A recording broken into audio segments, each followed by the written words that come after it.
১৯৭৫ সালের ৭ নভেম্বর বাংলাদেশের ইতিহাসে ঘটে যায় এক জটিল ও বিতর্কিত সামরিক অভ্যুত্থান। সেই ঘটনার কেন্দ্রবিন্দুতে ছিলেন দুই সামরিক কর্মকর্তা, কর্নেল আবু তাহের এবং তৎকালীন সেনাপ্রধান জিয়াউর রহমান। কিন্তু প্রশ্ন হল, জিয়াউর রহমান কেন পরবর্তীতে কর্নেল তাহেরকে গ্রেপ্তার করে বিচার ও শাস্তি দিয়েছিলেন? মেজর হাফিজের বর্ণনা অনুযায়ী ৭ নভেম্বরের ঘটনাকে বুঝতে হলে প্রথমেই জানতে হবে ওই সময় সেনাবাহিনীর ভেতরের পরিস্থিতি। তখন ফিল্ড রেজিমেন্ট এবং আর্মার্ড কোরের প্রথম বেঙ্গল ল্যান্সার্সের কিছু সৈনিক নিজেদের নিরাপত্তা ও অবস্থান নিয়ে উদ্বিগ্ন ছিলেন।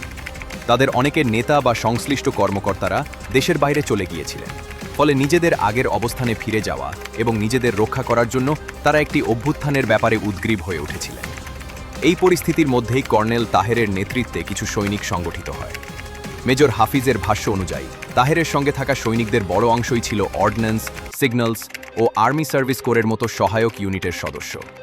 মূল পদাতিক, আর্মার্ড কোর কিংবা আর্টিলারির মতো যুদ্ধরত ইউনিটে তাদের বড় ধরনের প্রভাব ছিল না। তবে একটি লিফলেট এবং জিয়াউর রহমানের বন্দিত্বকে ঘিরে সেনা সদস্যদের মধ্যে যে অসন্তোষ তৈরি হয়েছিল, তাহেরের পক্ষ সেটিকে কাজে লাগায়। ৭ নভেম্বর রাতের প্রথম প্রহরে বিদ্রোহ শুরু হয়। একই সময়ে ফিল্ড রেজিমেন্টের কর্নেল রশিদের সৈনিকেরা জিয়াউর রহমানকে বন্দিদশা থেকে মুক্ত করে তাদের ইউনিটে নিয়ে আসে। সেখানে গুরুত্বপূর্ণ মোড় নেয় পরিস্থিতি। জিয়াউর রহমান আবার সেনাবাহিনীর দায়িত্ব গ্রহণ করেন এবং সেনাবাহিনীতে শৃঙ্খলা ফিরিয়ে আনার উদ্যোগ নেন। এরপর খুব ভোরে কর্নেল তাহের জিয়াউর রহমানের সঙ্গে দেখা করেন। তাহের তাকে জাসদের কর্মীদের সামনে নিয়ে যাওয়ার এবং শহীদ মিনারে ভাষণ দেওয়ার প্রস্তাব দেন, কিন্তু জিয়াউর রহমান সেই প্রস্তাবে রাজি হননি। তার অবস্থান ছিল স্পষ্ট, তিনি সেনাপ্রধান, তাই সেনাবাহিনীকে দলীয় রাজনীতির সঙ্গে যুক্ত করবেন না। এই সিদ্ধান্তেই তাহের ক্ষুব্ধ হন বলে মেজর হাফিজের সাক্ষাৎকারে উঠে এসেছে।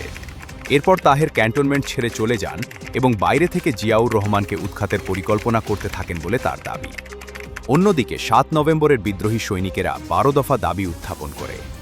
এসব দাবির মধ্যে ছিল অফিসার নিয়োগের ক্ষেত্রে সৈনিকদের মধ্য থেকে অফিসার তৈরি করা এবং বাইরে থেকে অফিসার নিয়োগ না করার মতো বিষয়। সেই সময় কয়েকজন নিরীহ সামরিক কর্মকর্তাও হত্যার শিকার হন বলে মেজর হাফিজ উল্লেখ করেন।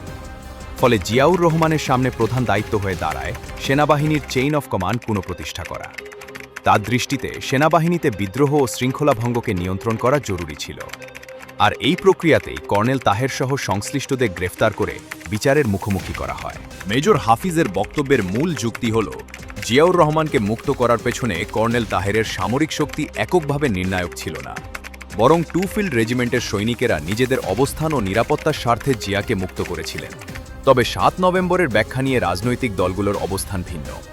বিএনপির কাছে এটি সিপাহী জনতার বিপ্লব বা জাতীয় সংহতি দিবস, আওয়ামী লীগের কাছে এটি মুক্তিযোদ্ধা হত্যা দিবস, আর জাসদের কাছে এটি তাদের বিপ্লবের অংশ এবং জিয়াউর রহমানের বিশ্বাসঘাতকতার দলিল। অর্থাৎ একই ঘটনা, কিন্তু ব্যাখ্যা ৩ রকম। আর সেই ইতিহাসের সবচেয়ে বিতর্কিত অধ্যায়গুলোর একটি হল, কেন কর্নেল তাহেরকে শেষ পর্যন্ত শাস্তি দেওয়া হয়েছিল। মেজর হাফিজের সাক্ষাৎকার সেই প্রশ্নের একটি সামরিক ও প্রত্যক্ষদর্শী ভিত্তিক ব্যাখ্যা সামনে আনে।